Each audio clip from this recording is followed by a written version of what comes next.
A few months ago, this channel exclusively leaked the performance, release timeframe, and specs of not just Grimlock Ridge, a 32-core monster that should be launching on AM5 by the end of 2028, but also the 264-core Steamboat configuration for Epic Server, the 20-core Consumer APU, and the 36-core Halo Mega APU configuration.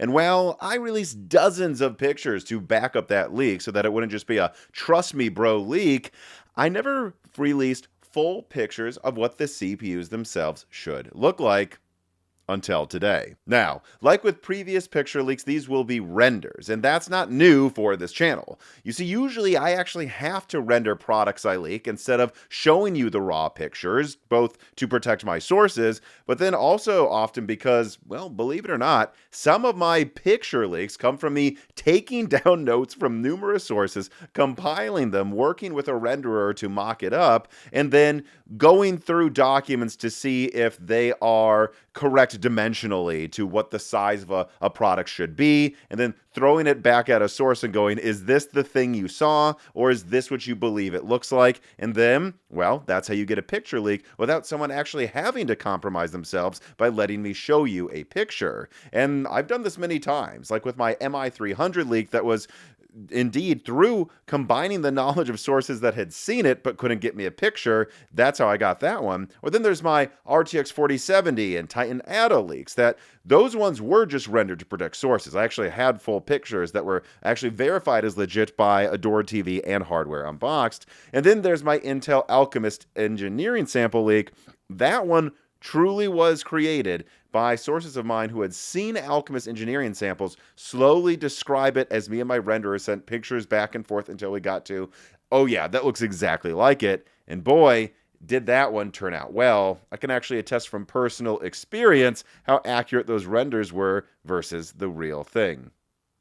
But anyways, my point is that there have been many times in the past real reasons why I do renders of products that I leak instead of showing you the raw pictures directly. And in today's case, it's because, well, there really aren't pictures of Zen 7 yet outside of schematics and mock-ups and blueprints, which when I combine them though, I can show you what Zen 7 will look like years from now.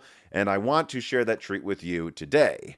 Actually, the final thing I'll say before I show you the goods is, why now? Why leak this now? Clearly, I had this information months ago. Well, if I'm being honest, it's because I've been sitting on all of this and waiting for a slow news week. And we now have a slow news week, and so I'm going to show you. Although I will say, I was at one point waiting for AMD to confirm that some of my Zen 6 pictures were legitimate so that you would have the faith of knowing that those Zen 6 leaks, which came from many of the same sources as my Zen 7 info, of course, that all of that turned out to be correct, so that you can then go, well, that was just correct. I just saw Lisa Su hold up Zen 6 Venice. It looked just like what Tom talked about and showed. Now I can trust him for Zen 7. And so, yeah, I hope you will. These are legit. I did compile these with the help of multiple sources. And the official renderer on the Moore's Law is Dead team, Jean-Philippe Clermont up in Canada. But you know what? I also will say this. This isn't just a flashy video to show pictures. I actually do think there's some things that we can learn from seeing final pictures of Zen 7. And there's some things people might not get that they now will once they see it in the flesh, or really in the silicon. So without further ado, let's look at Zen 7 after an ad from a sponsor. Tired of getting hit in the face by unfair prices from Microsoft software? Well, you don't need to deal with that anymore. Start off 2026 right by going to CDkeyoffer.com. That's right, this piece of content is once again sponsored by a sponsor that has been a supporter of Moore's Law is Dead for almost the entire channel's life, CDkeyoffer.com. And I've been partnering with them for this long because they just give gamers something that I think they need to have. Fair pricing on Microsoft Windows and Office products. And in fact, if you go down to the description, you can click on the links there to support the channel by checking out their products, but then also support the channel further if you use offer code BROKENSILICON to save yourself an additional 25% on all Microsoft software. And there's also Die Shrink to save 3% off everything else on the website. Once again, I'm very happy to be working with CDkeyoffer.com another year of this channel's life, and I hope you'll show support to a company that supports this channel, CDkeyoffer.com. All right, first let's start with Grimlock Ridge, specifically the 32-core model, because I do know the exact die sizes of both the 16-core chiplets and then the I/O die. The I/O die because, well, I know the die size of Zen 6's I/O die, and this shares the same I/O die that Zen 6 utilizes. So I'm starting with the one where none of it's approximated. This should be what Zen 7 looks like, and it should be accurate to the millimeter squared of how big each chiplet will be. And yeah, AMD is packing as much power as they can into an AM5 socket, as you can see with these chonky boys attached to the I/O die. And on that note of chonkiness, on the massive amounts of high-density silicon that AMD will pack into AM5 when Zen 7 launches, it's really the only thing I have to talk about besides just letting these pictures appear upon your screen. Think about it. If you bought a Zen 4 flagship 4 years ago, or 6 years before this comes out, you bought a 5nm 16 core, and you'll be able to upgrade on the same platform that you've been sitting with for over a decade to a 32 core built on 14 angstrom technology. I mean, this might be one of the biggest performance uplifts on a single platform in modern desktop history. I would expect you'll be getting probably around double, if not more, the single threading performance, and well over double the multi-threading. I mean, it wouldn't surprise me if you were getting 3 times or more multi-threading performance. This is unprecedented and awesome. And that's before we even talk about the near half a gigabyte of L3 cache you'll have for gaming as well. It will be a very noticeable upgrade no matter what you use this for, gaming, multitasking, or whatever. But you know what? That does sound really expensive, doesn't it? Yes, those 32-core V-cache models built on TSMC 14A will be expensive to produce. Now, maybe not as expensive to produce as some of Intel's crazy designs that I'm seeing behind the scenes, but certainly a lot more than the existing Zen 5 chips. And frankly, from the data out there, most gamers probably will still want 8 cores for the most part, even into 2028 and 2029. So what should AMD do? Well, what they did is they came up with a budget chiplet, one that's nearly half the die size and cuts out some of the expensive features. In other words, it can't use V-cache, and its bandwidth connection is half as big as the one for the 16-core model. They'll just use these, and these chiplets are codenamed Silverking. The 16-core ones are codenamed Silverton. These are codenamed Silverking.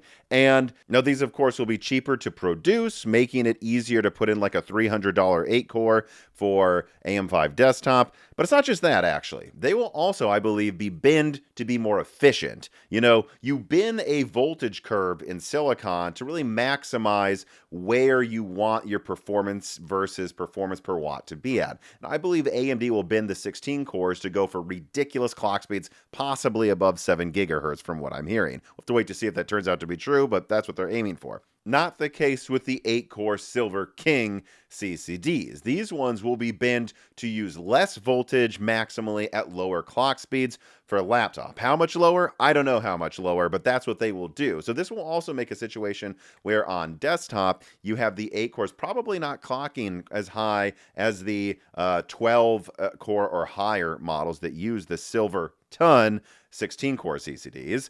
And yeah, it makes a lot of sense, actually. I mean, with a 56 millimeter squared chiplet on advanced TSMC 814 node, this thing's going to be super, super high yielding. I mean, I think AMD might have near 100% yields with this. And what that will also allow them to do then, right, is take just the leaky yields and go, these ones require more voltage. They're not as efficient. We're going to send them to desktop for like $300 8 cores. And then we're going to take the most efficient models and we're going to send these to laptop. And actually, that brings us to the next set of pictures. Grimlock Point.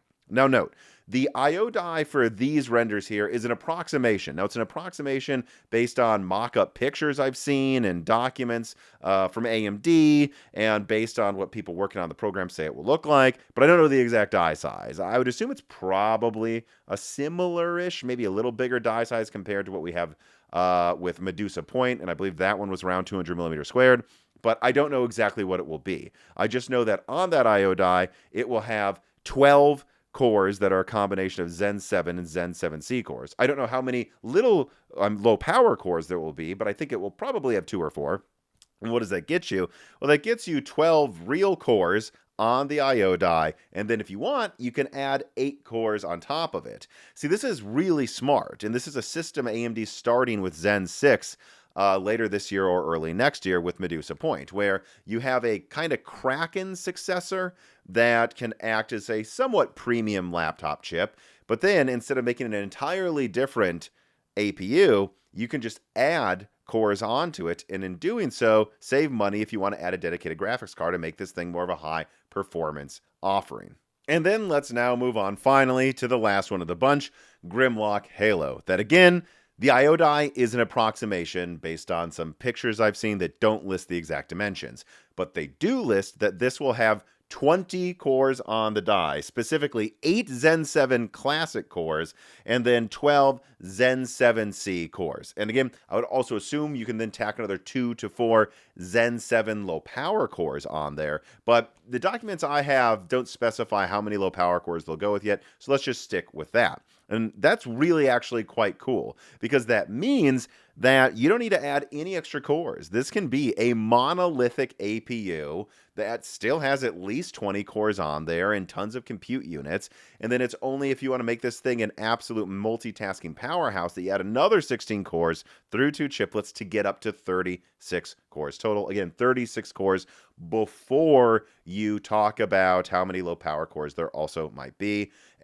Look, what I will say about how it looks, superficially, it looks a lot like Strix Halo. Actually, from what I can tell, it might resemble Strix Halo more than Medusa Halo will resemble Strix Halo. That is to say, Zen 7 might look a little more like Zen 5 Halo than Zen 6 does, but it's superficial. Really what's going on here is, you know, Strix Halo, Gorgon Halo, the existing Zen 5 Halo products, they have 2 chiplets that they attach through the current method to the IO die, and then Zen 6 moves to bridge dies, and they'll add one 12-core chiplet with a bridge die. A 12-core chiplet that's meant for server and meant for, well, basically a lot of things.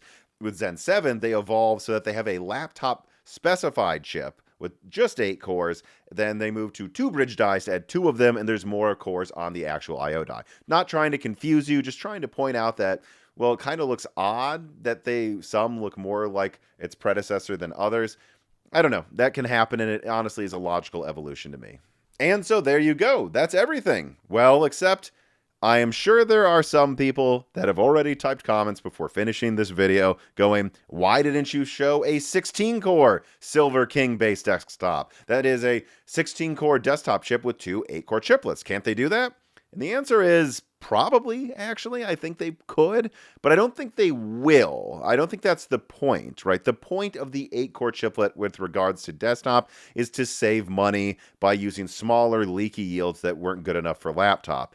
It's not to have 2 ways to give you a 16-core. Using 2 bridge dies and 2 A14, even if they're smaller than otherwise, chiplets would still waste more silicon than if they just used a 16-core and didn't add another chiplet to it to get to that core count.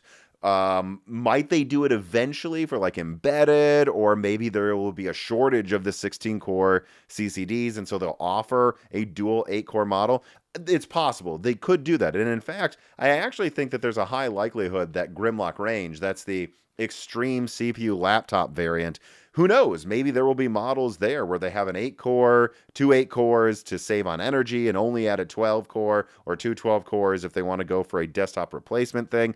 I don't know, maybe that will be a thing for laptop, but at least on desktop, I don't think they're probably going to use 2 8-cores. I think it's going to go at the top, you get 2 16-core CCDs with Vcache on them. Then, maybe you cut that down to dual, I don't know, 14 cores, disable 2 cores on each one to 28. Then you go down to a single 16 core halfway up the stack, and then you disable 4 cores on that, maybe to 12.